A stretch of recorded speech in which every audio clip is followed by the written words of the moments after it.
Imagine being enlisted within a military force that's sole purpose is to protect humanity from vicious alien monstrosities called mimics. You train vigilantly, equip yourself with the latest battlesuit, and then are dropped onto the front lines of combat only to be immediately eviscerated, laying in a pool of your own blood and guts. You're dead.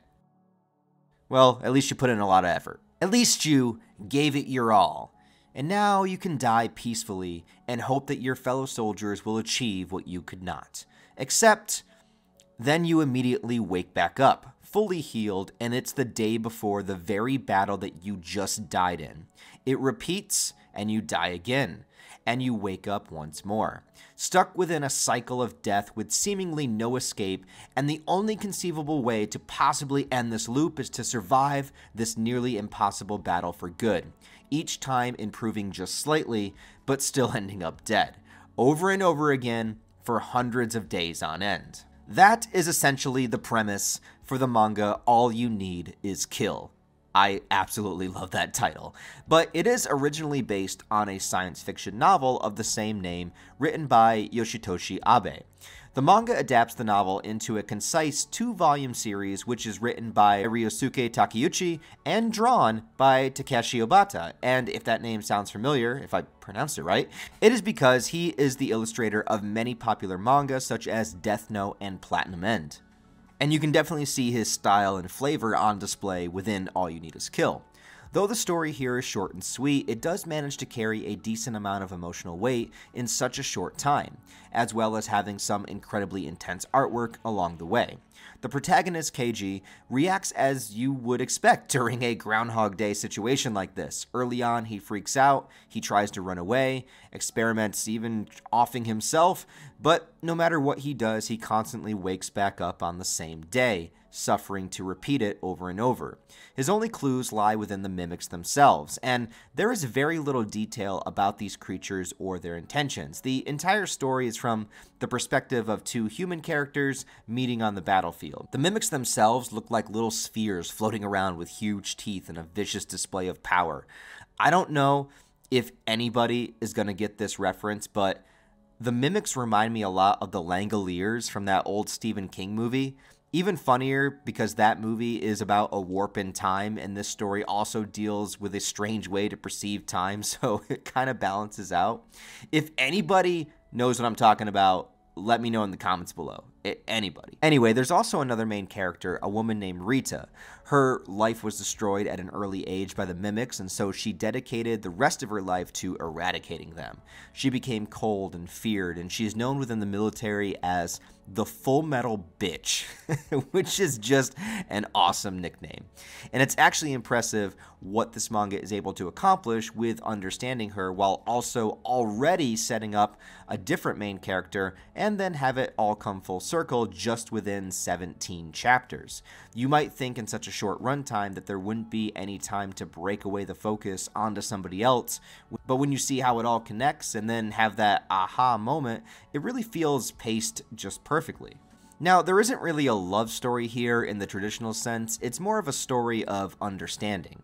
That's not to say there's no sexual tension whatsoever, but it doesn't quite go in the way that you think. Also, kudos to Keiji for turning down the sexy lunch lady. That took some serious discipline. Also, by the way, every girl in this manga is like an ultra babe, and I'm not complaining about that, but this is on a military base, and I guess I just didn't realize that everyone there, no matter what their job is, just happens to be a 10 out of 10. The suits that they use to fight the mimics are also pretty cool, kind of plays into that traditional mech style that so many manga and anime are very famous for. Between the suits themselves, the heavy firepower, or sometimes they just swing around giant axes, I think it's just a testament to how powerful the mimics are, that they're standing up against an army of these guys with just their bouncing ball selves. And it goes to show you sometimes all you need to succeed is just some big balls.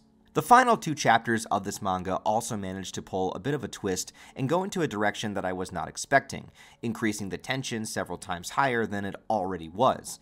And I was happy about that because, believe it or not, this manga already has a live-action adaptation that I have seen. Even weirder than that is that it stars Tom Cruise and Emily Blunt as its main characters. Edge of Tomorrow is a movie released in 2014, directed by Doug Liman, that is kind of an anomaly, in that it's a good manga adaptation. The movie is pretty intense, it's full of great action sequences, it captures the premise and the tone of the story very well, and it was a shockingly good theater experience when I went to see it. Though it's technically based on the original novel and not the manga version, but hey, we take what we can get. It's just a shame that the movie was botched from the beginning. They changed such an awesome, eye-catching title like All You Need Is Kill to a generic Edge of Tomorrow. And then on the home release, they changed it again to Live, Die, Repeat. So good way to confuse your audience there. Not only that, but the marketing and the trailers for this movie were terrible. They barely told you anything interesting about the material, and it also released around the same time as another Tom Cruise sci-fi movie called Oblivion, and that movie absolutely sucked, and the last thing people wanted to do was see another Tom Cruise sci-fi film. So yeah, that's pretty shitty. It's unfortunate because this movie is actually pretty good. I do recommend it if you haven't seen it, but go ahead and read the manga first. Anyway, my point with that is, because I've seen the movie, I was really not expecting the final 2 chapters of the manga because it's completely different. Actually, a lot of things are different about the manga, but that's the most significant part. And that was a good thing. Also, no shocker, I definitely prefer the manga ending. And even though the movie explains the mimics a little more, and I like some good monster lore, having them not explained as much in the manga makes them feel a lot scarier. Overall, I really do recommend it. It's got sci-fi, action, some horror, hot babes, and it's only 17 chapters. In a world where time commitment to series can be difficult to manage at times, it's kind of nice to read something so short and sweet that you could finish it off in an evening. A nice reminder that sometimes it's not about the length of something, but your enjoyment during it. Yeah, just remember that. Anyway, this video specifically was a request from a channel supporter, AlphaBeta17. Happy to make the video for you, especially since this was a manga I was already going to read and check out anyway, so this just kind of fast-tracked it. If you wanted to sign up to the Patreon, I still do have the video requests available, but I will be getting rid of them pretty soon. And I also have other perks like promos, shoutouts, and more, so give it a consideration if you're interested and want to support the channel. Also, if you want to see some exclusive content, I also have channel memberships and all the various social media links where you can follow me down below. Anyways, guys, thanks for watching this video. Give it a thumbs up, leave a comment if you enjoyed it, and let me know what you think about All You Need Is Kill if you've read it. Other than that, I hope you all have a wonderful rest of your day. I'll talk to you next time.